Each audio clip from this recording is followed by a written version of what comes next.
औज़ुबिल्लाहिमिनश्शैतानिर्रजीम बिस्मिल्लाहिर्रहमानिर्रहीम।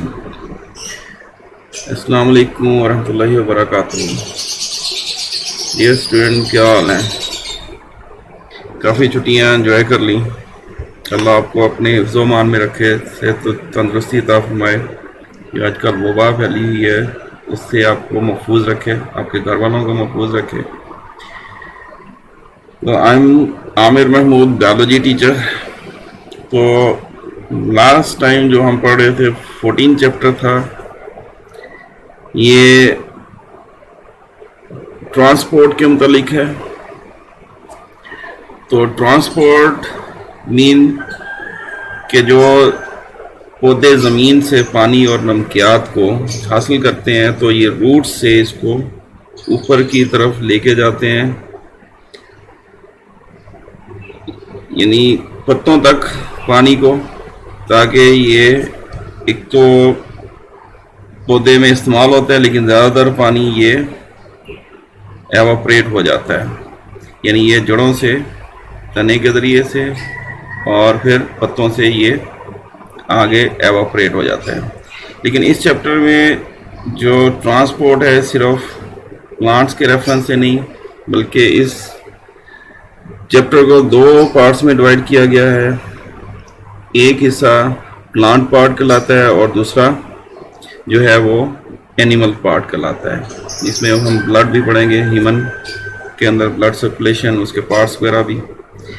तो हमने इस चैप्टर में इंट्रोडक्शन से शुरू किया था और फिर उसके बाद ये ट्रांसपोर्ट ऑफ मटेरियल क्यों चाहिए, क्योंकि प्लांट्स और एनिमल्स, जो हायर एनिमल्स और प्लांट्स की बात करेंगे तो ये ट्रिलियंस ऑफ सेल्स होते हैं और हर सेल तक ये मटेरियल पहुंचना चाहिए। तो इसके लिए ये ट्रांसपोर्ट सिस्टम बहुत ज़रूरी होता है। प्लांट्स में जो है Uptake of and transport of minerals और वाटर, ये डिस्कस हो गया था। इसके अलावा मिनरल्स अब्जॉर्प्शन कैसे होती है, फिर इसमें कौन कौन से 3 सिस्टम इन्वॉल्व हैं, यानी डिफिजन, फिर एक्टिव ट्रांसपोर्ट, फैसिलिटेटेड डिफिजन में फिर इसमें आगे एपोप्लास्ट, सिम्प्लास्ट और वैक्यूलर पाथवे, ये डिस्कस हो गया था। और इसमें हमने रूट्स कैसे मिट्टी से पानी और इसमें डिज़ोल्व मिनरल्स को हासिल करते हैं, फिर एपिडर्मिस, उसके बाद कॉर्टेक्स, फिर एंडोडर्मिस और फिर पेरिसाइकिल और फिर वैक्यूलर सिस्टम तक लेके जाते हैं, वास्कुलर बंडल तक लेके जाते हैं, जो जाइलम फिर है इसको रूट से ऊपर की तरफ पत्तों की तरफ लेके जाता है थ्रू द स्टेम। ये चीज़ें डिस्कस हो गई थी। फिर इसमें सिर्फ पहले तो मिनरल्स के रेफरेंस थे, था डिजोल्व मिनरल्स इन वाटर, फिर प्योर यानी पानी कैसे जाता है, तो इसमें ऑस्मोसिस इन्वॉल्व है। ये भी तीनों ही पाथवे यूज़ करती है, एपोप्लास्ट पाथवे, सिम्प्लास्ट और वैक्यूलर पाथवे के ज़रिए से। इसमें हमने वाटर पोटेंशियल भी स्टडी कर लिया था, वाटर पोटेंशियल। फिर उसमें हमने ऑस्मोटिक पोटेंशियल या सोल्यूट पोटेंशियल, उसके बाद प्रेशर पोटेंशियल भी स्टडी कर लिया था, क्वेश्चन वगैरह हो गई थी। नेक्स्ट इसमें फिर इसको फिर 2 सेल्स के ज़रिए से ये अंडरस्टैंडिंग दी गई थी कि पानी किधर से किधर को जाएगा, हायर वाटर पोटेंशियल किस में होगा, लो वाटर पोटेंशियल किस में होगा। ये भी सेल्स के रेफरेंस से ये डिस्कस किया गया। फिर प्लाज्मोलाइसिस क्या होता है और प्रेशर पोटेंशियल क्या है। अगर सेल में से पानी निकल जाए और उसकी सेल मेम्ब्रेन प्लांट सेल की सेल वॉल से अलग हो जाए तो इसको प्लाज्मोलाइसिस कहते हैं और सेल को प्लाज्मोलाइज कहते हैं। लेकिन अगर इसको दोबारा से डिस्टल वाटर में रख दिया जाए, यानी ऐसे मीडियम में जो हायर वाटर पोटेंशियल में और सेल के अंदर लो वाटर पोटेंशियल हो, तो ये पानी दोबारा से भर जाएगा वैक्यूल में और ये डीप्लाज्मोलाइज हो जाता है। फिर इसमें हमने इंसिपिएंट प्लाज्मोलाइसिस भी स्टडी किया, फिर वाटर पोटेंशियल की डेफिनेशन, ये सारा कुछ हमने डिस्कस कर लिया हुआ है।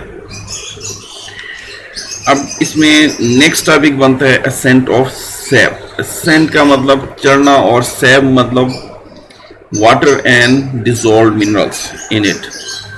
तो रूट से जो रूट अब्जॉर्ब करती है मिट्टी से पानी और इसके अंदर डिजोल्व मिनरल्स को, फिर ये जाइलम टिश्यूज तक में जाया जाता है, रूट्स के अंदर जो वस्कुलर बंडल है उसमें।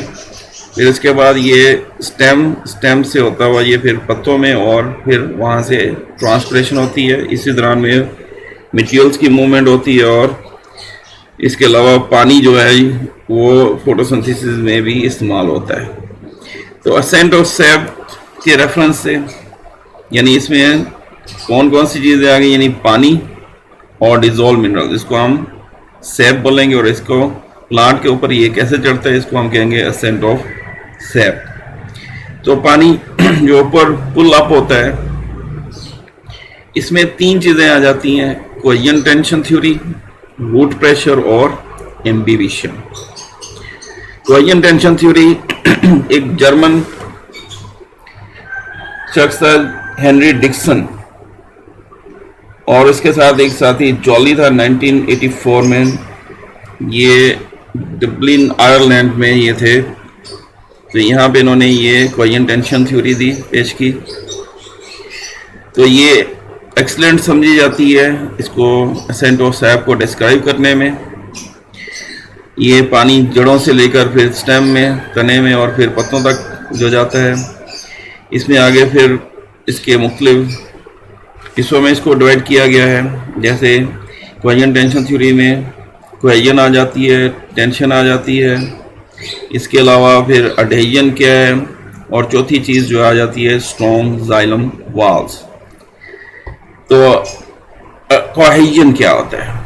कोहेजन पानी के मॉलिक्यूल का आपस में चिमड़ना, आपस में जो उनकी अट्रैक्टिव फोर्स है, जो किसकी वजह से, due to weak hydrogen bonding की वजह से, ये एक चेन की तरह से होती है। जैसे वाटर मॉलिक्यूल्स जाइलम टिश्यूज के अंदर इस तरह से मूव करते हैं कि जैसे एक दूसरे का हाथ पकड़ा हुआ होता है, एक स्ट्रॉन्ग चेन की तरह ये नीचे से ऊपर की तरफ ये मूवमेंट करते हैं, यानी अडहेजन करते हुए, यानी वॉल्स के साथ चिमटते हुए, यानी आपस में भी ये जुड़े होते हैं, जिसको हम कोहेजन कहते हैं।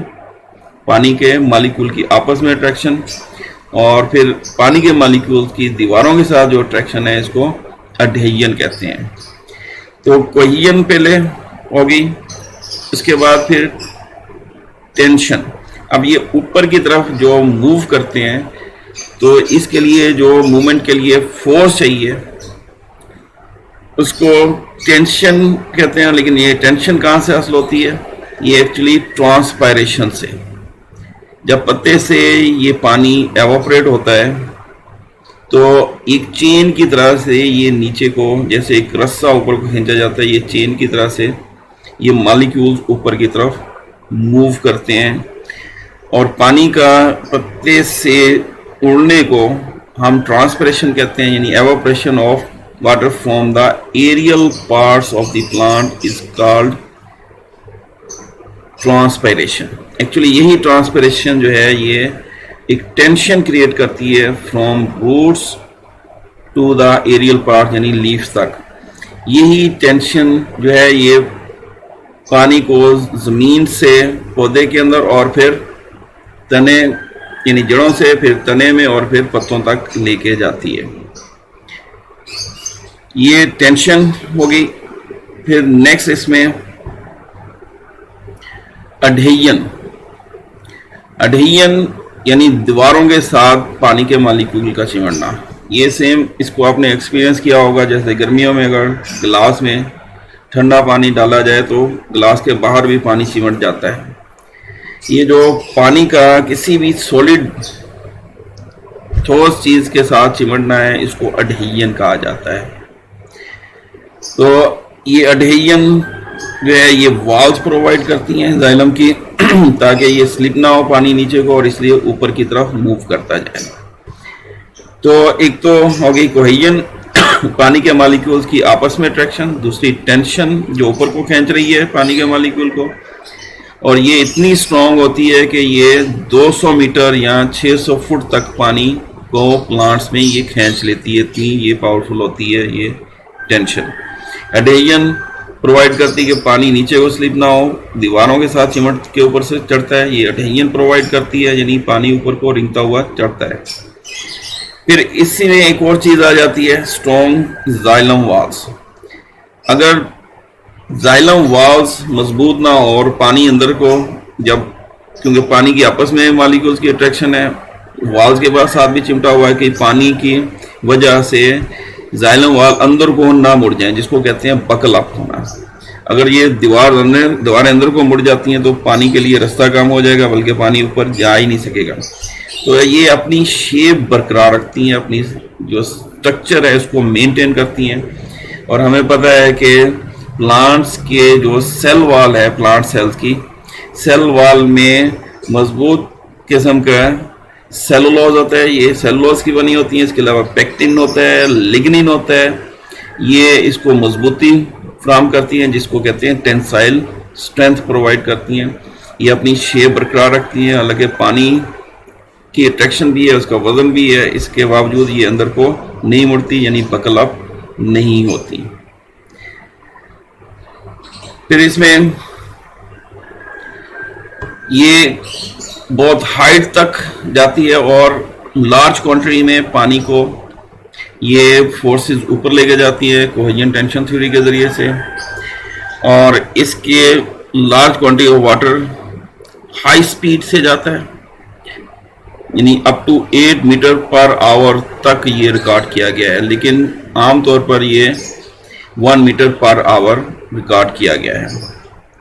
यानी ये पुलिंग फोर्स ट्रांसपिरेशन है जो इसको ऊपर लेके जाती है। फिर इसके related adhesion, tension, cohesion, tensile strength, ये सारी इसको सपोर्ट करती हैं और पानी ज़मीन से यानी रूट में और रूट से तने में और फिर ऊपर एरियल पार्ट्स तक जाता है। अब इसमें जो मैकेनिज्म है of transpiration pull cohesion tension theory में, तो इसमें स्टार्ट कहाँ से होगा, यानी पानी जो है ऊपर जो ट्रांसफर होगा फ्रॉम द एरियल पार्ट। ये डेफिनेशन भी है इसकी ट्रांसपिरेशन की, the evaporation of water from the aerial parts of the plants specially through stomata of leaves is a process called transpiration. तो पत्ते से जैसे ये पानी उड़ता है, अगर हम सपोज करते हैं एक मॉलिक्यूल यहाँ से इसके एवापोरेट करता है तो हर मॉलिक्यूल दूसरे मॉलिक्यूल से जुड़ा हुआ है। तो जैसे एक मॉलिक्यूल उड़ेगा तो ये पिछले वाले मॉलिक्यूल को खींचेगा, ये पिछले वाला मॉलिक्यूल फिर उससे अपने पिछले वाले मॉलिक्यूल को खींचेगा। यानी ये मेसोफिल टिश्यू से जैसे ही पानी निकलेगा तो ये एक चेन की तरह से अपने पिछले मॉलिक्यूल को खींचेगा और ये अल्टीमेटली पत्ते में मौजूद जाइलम सेल्स हैं उनमें मौजूद पानी को खींचेगा और ये फिर पत्ते से होता हुआ फिर उसके शाखों में और फिर उसके तने में और फिर अल्टीमेटली उसके नीचे जड़ों तक ये जाता है। और जड़ों से भी फिर ट्रांसवर्सली यानी जाइलम टिश्यूज से बाहर की तरफ पेरिसाइकिल, फिर एंडोडर्मिस, फिर कॉर्टेक्स, फिर एपिडर्मिस यानी रूट हेयर, ये तक ये पुल काम करती है और यहीं से पानी एक रस्से की तरह, एक चेन की तरह ये रूट से एरियल पार्ट्स तक जाता है। इसी चीज़ को ट्रांसपिरेशन पुल कहते हैं। ऊपर पत्ते से पानी के उड़ने को ट्रांसपिरेशन और ये जो खिंचाव है इसको ट्रांसपिरेशन पुल कहा जाता है। और ये बेसिक मैकेनिज्म है जिसकी बेस पे ये सारी कोहेजन टेंशन थ्योरी बेस करती है। इसमें यहाँ पे इस पिक्चर में इन्होंने क्लियर बताया हुआ है कि जड़ों में कैसे कि पानी कहाँ से मूव करेगा, बाहर मिट्टी से रूट हेयर से एपिडर्मिस, कॉर्टेक्स, एंडोडर्मिस, पेरिसाइकिल और अल्टीमेटली जाइलम टिश्यूज तक जाता है। फिर जाइलम टिश्यूज में कोहेजन टेंशन थ्योरी वाला मैकेनिज्म काम करता है। फिर ये तने में से होता हुआ एरियल पार्ट्स यानी पत्तों में जाएगा, पत्तों में जाइलम टिश्यूज की जो सप्लाई है वहाँ से ये मेसोफिल टिश्यूज में, जहाँ पे मेजर प्रोसेस होता है फोटोसिंथेसिस का और अल्टीमेटली ये स्टोमेटा से एस्केप कर जाता है।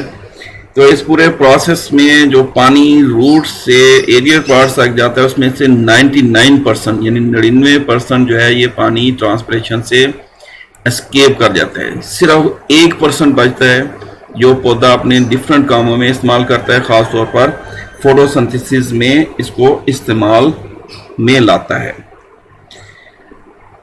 तो बच्चों आज का टॉपिक हमारा यहाँ तक कोहेजन टेंशन थ्योरी तक है। फिर नेक्स्ट हम करेंगे रूट प्रेशर का इफेक्ट क्या है इसमें, फिर एम्बिबिशन क्या है, फिर then we proceed next types of transpiration. तब तक के लिए इसको स्टडी करें, इसको याद करें। कोई प्रॉब्लम है तो उसको शेयर करें व्हाट्सएप के ज़रिए से ही। कहीं भी कन्फ्यूजन है फ्रीली डिस्कस करें और साथ के साथ इसको याद करते जाएं। इसमें मेन पॉइंट्स बता देता हूँ बोर्ड के रेफरेंस से। ये वेरी इंपॉर्टेंट है एज ए लॉन्ग क्वेश्चन, ख़ास तौर पर कोहेजन टेंशन थ्योरी। इसमें अलग से जो है कोहेजन का भी आया हुआ है कि दफ़ा 2 मार्क्स के लिए एडहेजन पूछ लेते हैं, टेंशन पूछ लेते हैं अलग अलग। लेकिन एमसीक्यूज़ के रेफरेंस से अगर देखें तो इसमें ये जो इनकी फिगर्स हैं ख़ास तौर पे, जैसे इसमें टेंशन में ये 200 मीटर से या फिर 600 फीट, ये वाला एमसीक्यूज़ में पूछते हैं। फिर इसके अलावा फिर इसमें स्ट्रॉन्ग जाइलम वाल्स में जो इसकी कंपोजिशन है कि किस किस से ये जाइलम सेल्स की वाल्स बनी है, सेल वाल यानी सेल्स की, प्लांट सेल्स की। इसमें सेलुलोज है, लिग्निन है, पेक्टिन वगैरह के रेफरेंस से पूछते हैं। इसके अलावा फिर इसमें ट्रांसपिरेशन पुल की डेफिनेशन हो जाती है। इसके ऊपर फिर ये कितने % पानी जो है वो लॉस कर जाता है और कितने % प्लांट इसको यूज़ करता है। तो नेक्स्ट टाइम नेक्स्ट लेक्चर्स तक के लिए अल्लाह हाफिज़।